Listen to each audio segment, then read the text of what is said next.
And joining us here in studio for this broadcast, Brigadier General Mr. Israel Relik Shafir, former commander of the Tilnof Air Force Base. Thank you so very much, Brigadier General Shafir, for joining us. Let's begin with what's happening in Riyadh today, because if we're trying to read in between the lines, on the one hand, we have this historic handshake between Mohammed bin Salman and Iranian President Raisi, but on the other hand, it was supposed to be two separate summits, condensed, mixed into one, perhaps an indication that the Arab powers here in the region are not so easily speaking in one voice. Yes, we understand that the leaders of the more moderate states such as Saudi Arabia, Egypt, Jordan, view this in a way that Hamas needs to be done away with because it reflects on what happens in their backyard with the Muslim Brotherhood, right, that have been able to rein in after the Arab Spring. On the other hand, they have the masses, they have their basic sympathy to the Palestinians. So they are a little bit between the rock and the hard place in diplomatically speaking. So they have to voice their concerns on the one hand.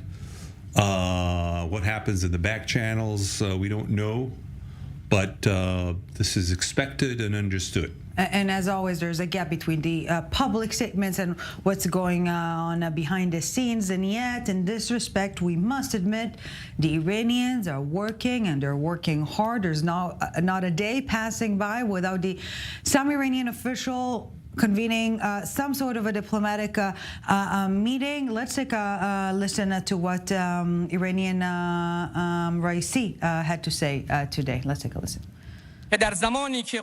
Muslim nations consider it a disgrace that while the blood of their brothers is being shed in Gaza, their governments keep providing fuel for the Israeli war machine for the sake of economic interest. If today's summit of leaders of Islamic countries fails to take the decisive measure to save the Palestinian people, nations will be more disappointed with governments, and they will grow more impatient, and they might take action themselves. And I want to connect what we've just heard from Raisi to what we've heard from Hassan Nasrallah, the leader of Hezbollah, who is voicing great satisfaction from the mass pro-Palestinian protests in Western capitals. This is exactly what Tehran wanted. Yes, definitely, and this puts us in a good position where we can actually point to Iran, who are cohorts of those who are protesting in the western part, and that way putting them on one side with Iran, which allows the other majority in the Western world see the real faces. The real faces, yet they seem to be, somewhat overshadowed by the pro-Palestinian movement that is taking over Western capitals, including this evening. We will be heading live to London later on in the broadcast, but now we want to head to the Israel-Lebanon border. i24 News correspondent Robert Swift with the i24 News team there on the ground. Robert, busy hour in the north, red siren alerts being heard, and also the IDF striking back those targets in Syria, the sources of the fire that we've seen this past hour. What can you tell us? Yeah, indeed. So the Israeli military said that there was 2 rockets were fired out of Syrian territory, and they endangered 3 communities in the Golan Heights. The Israeli military has returned fire as a result of that. And as you say, there's been a series of exchanges on the border, both the Lebanese, the majority of it on the Lebanese border, I have to say, but this fire originating from Syria. This comes off the back of Hezbollah chief Nasrallah saying that his organization's actions would be more prominent than his words, and the exchanges of fire that we have seen today are very much the actions that he was speaking of. Yes, and Robert, the second address of Hezbollah chief Hassan Nasrallah earlier today, fire rhetoric, but reading between the lines there, it seems that he's not interested in getting all in And of course, we always need to be cautious when stating that the situation more volatile than ever before. But judging by his statements, perhaps trying to make sure that those who need to know will see that he paid his dues, so to speak. Yeah, he seems to be trying to thread a thin line. Essentially, he wants to keep the heat on the Israeli border without it it appears without Hezbollah becoming sucked in too thoroughly. Essentially, he has said in the past that this is a Palestinian issue, and that it does appear that Hezbollah doesn't want to take the heat that would come if it was to engage in full battle with the Israeli military. However, they want to keep up the appearance. They want to keep the skirmishes here as kinetic as possible in order to, essentially keep Israel distracted. Israel's defense minister, Gallant, the fact that he was up here on the border and making threats towards Hezbollah this evening, showing that indeed Israel does have one eye up here, even as it is having to pay attention to what's happening in the Gaza Strip. Yeah, and Israeli Defense Minister, Israeli Prime Minister, and War Cabinet member Benny Gantz will be speaking later on this evening. Robert Swift, thank you very much for this. We will, of course, be bringing you this press conference later on this evening, live here on i24 News. Back here in studio with Brigadier General Shafir. Let's move to the Southern Front now, because it seems that the focus of attention is our Hamas main headquarters, the Shifa Hospital, or rather what's happening underneath the Shifa Hospital. We've heard at the beginning of this broadcast a clarification on behalf of the IDF that there are no bombings in the area, but it seems inevitable that those headquarters will be addressed militarily sooner rather than later. Yes, this will happen, we hope, with the least amount of civilians in the vicinity, which is what the IDF is trying to do. Yeah. There are ways to infiltrate, so to speak, into the tunnels, either through ground soldiers, demolishing through munitions, or from the air, with munitions delivered from the air, such as a 2,000-pound bomb dropped in the area, or a number of them, to actually actuate what happens below. Obviously, these would have more collateral damage. Yeah. So it's the time frame here is how to move more civilians out, so that we can actually actuate munitions down below as much as possible to damage those tunnels. We're talking about 500 kilometers totally of tunnels underneath. Essentially an underground city. Yes. And they need to keep themselves ventilated, exchange the air. So actually hitting the vents and hitting their systems, command and control systems, and other facilities, is some of the way of taking out the sting out of their operation and force them out. Right. Before we dive in further into the tunnel threat or the tunnel issue, let's cross to the Israel-Gaza border. 24 News correspondent Pierre Clochendler standing by there with the i24 News team. Pierre, this past hour, several red siren alerts being heard in the area. What can you tell us? Well, it appears that the alert that we heard an hour ago was actually probably an unidentified flying object, but not from outer space. Probably a drone that flew from the Gaza Strip and was intercepted. We don't know. We don't have further details. What we know is that there's no damage, no casualties. We heard 2 interceptions. That's what we heard. But apart from that, it's a bit mysterious, I would say. Probably a drone. Well, okay, the mystery will be solved sooner rather than later. Yet what is not mysterious whatsoever, the Israeli efforts to facilitate the safe passage of Gazan civilians from the northern part of the West Bank to the southern part. tonight we're already talking about humanitarian corridors, plural, and also a tactical pause in Jabalia. What can you tell us on the fighting on the ground and again the efforts to bring about the safe passage of Gazan residents? Right. I'm going to focus first on the hospitals. Please. Shifa Hospital, there is a daily, hourly contact with the director of the Shifa Hospital, urging the medical personnel, the patients, and those who seek shelter in the hospital to move east. There is a safe passage for them to move east and join the other displaced Palestinians who are not involved in the fighting on the Salah ad-Din axis. That's one of the axes that has been open since last Saturday. It was open 4 hours a day until yesterday when they started, until the day before yesterday when they started increasing the number of hours because there is a huge demand. Today, the estimate is that for the past 4 days, 230,000 Palestinians left the northern Gaza Strip, the site of the fighting, of most of the fighting. Now, there is another axis that has been open. That's the Al-Rashid coastal road on the Mediterranean shores. That's also open from 9 a.m. to 4 p.m., 7 hours. In addition, a tactical pause in Jabalia, which is the most dense refugee camp. There too, urging the population either to join the western road or the eastern road. Now, regarding Shifa, there is no fighting on Shifa per se. That's what we hear from the head of the IDF coordination and liaison. Now, no fighting in Shifa, but around Shifa there's fierce fighting.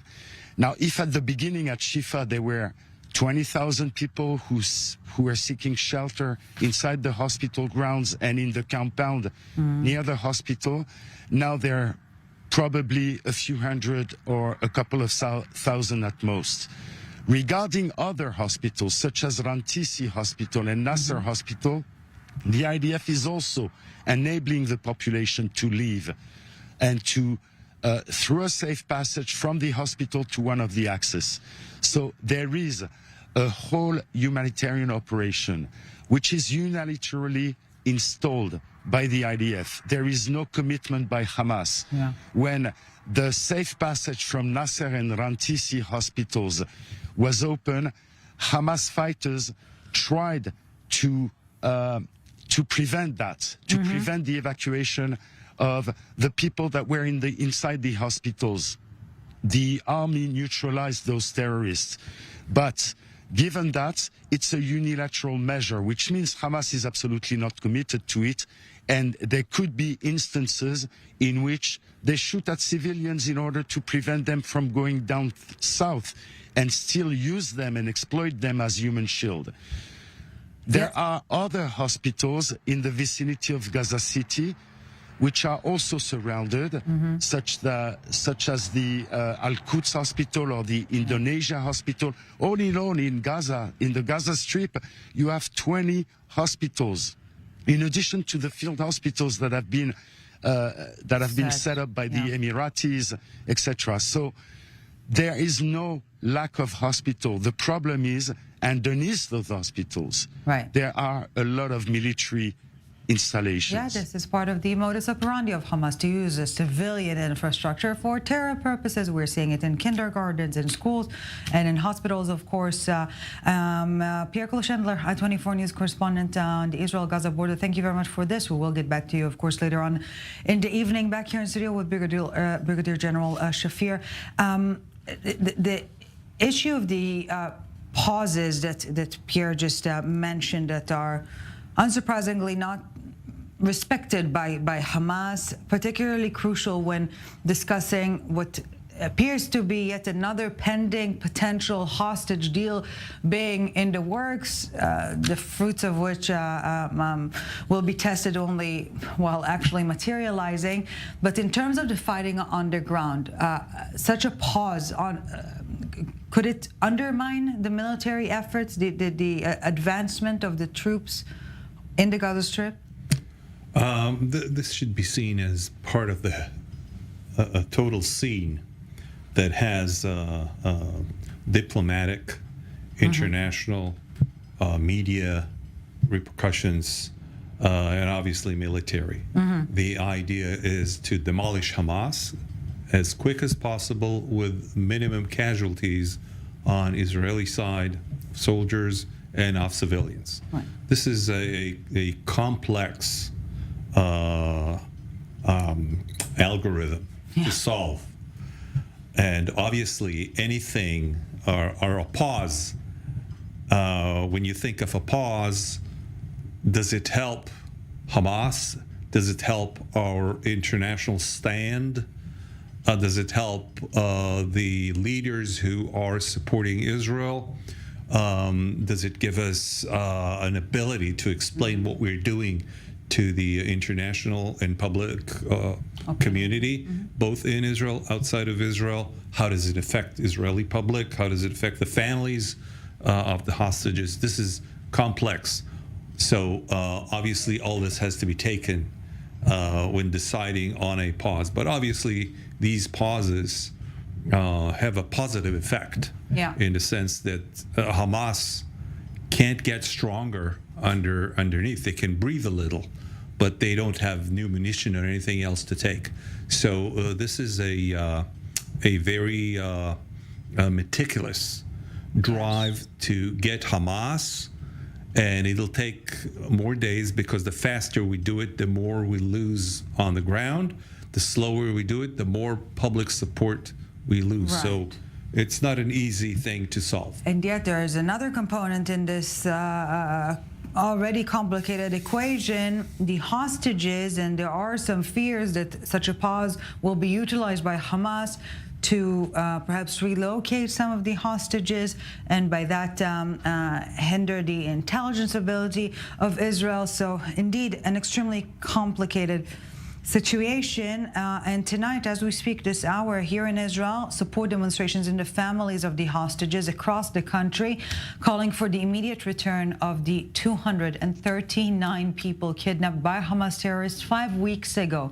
5 weeks in Hamas captivity. At the same time, in London, mass crowds at a pro-Palestinian anti-Israeli rally said to be the biggest one yet. So we want to cross now live to London, where we're being joined by a human rights activist, Vahida Beheshti. Thank you so very much for joining us. We appreciate your time, sir. Well, almost 2,000 police officers deployed amid soaring tensions. This is the British government called to cancel the march because coincidentally, it's on the same day of Britain's Armistice Day and commemorating, of course, the fallen soldiers of World War I, World War II.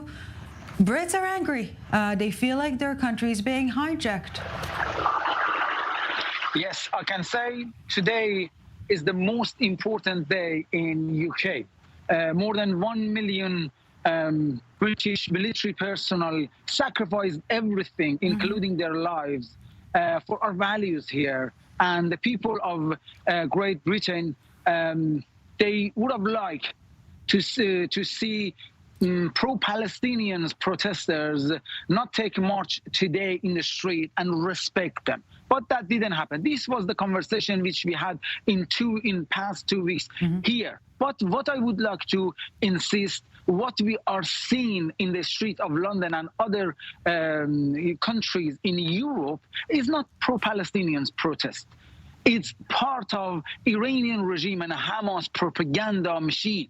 This propaganda, I said, even 2 years before the actual barbaric attack that occurred on October the 7th, while being organized states, they miscalculated because each time they were attacking Israel, they were slaughtering our brothers and sisters in Israel, and they were counting on ceasefire because they were putting pressure on public opinion and the leader of the West by this protest and of course their allies in their media to call for ceasefire. And every time they were successful.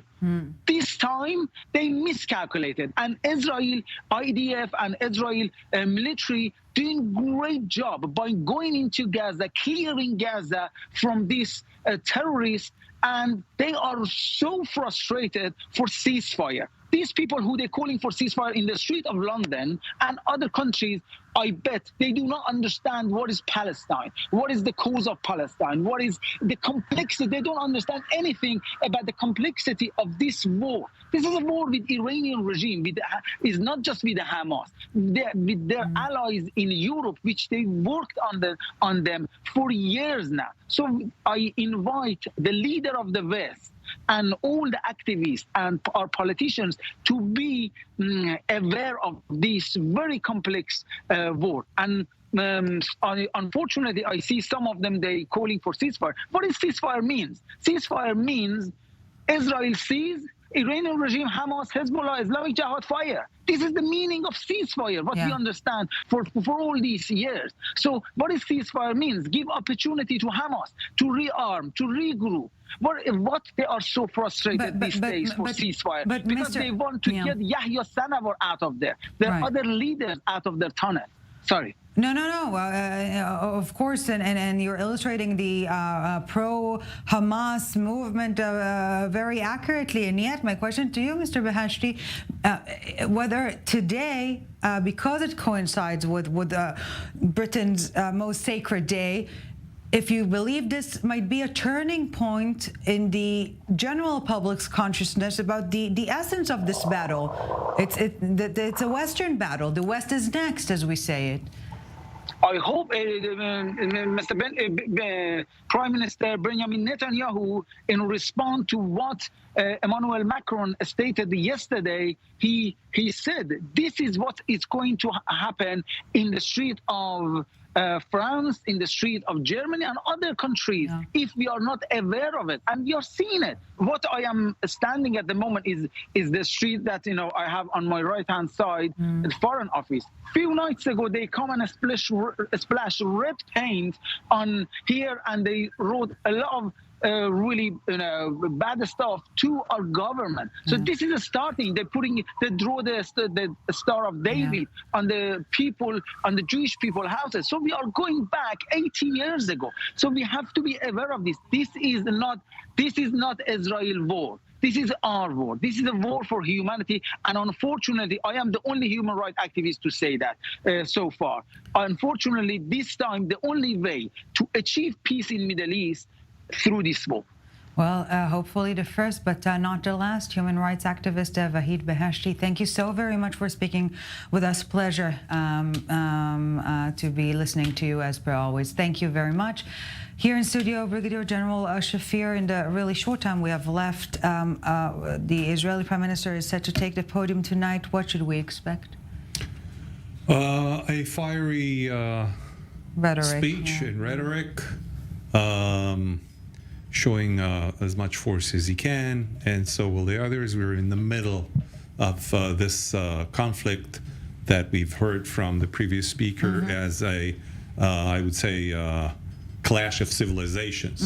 So we're going to hear more of this battle rhetoric from the three speakers. That's in the front scenes.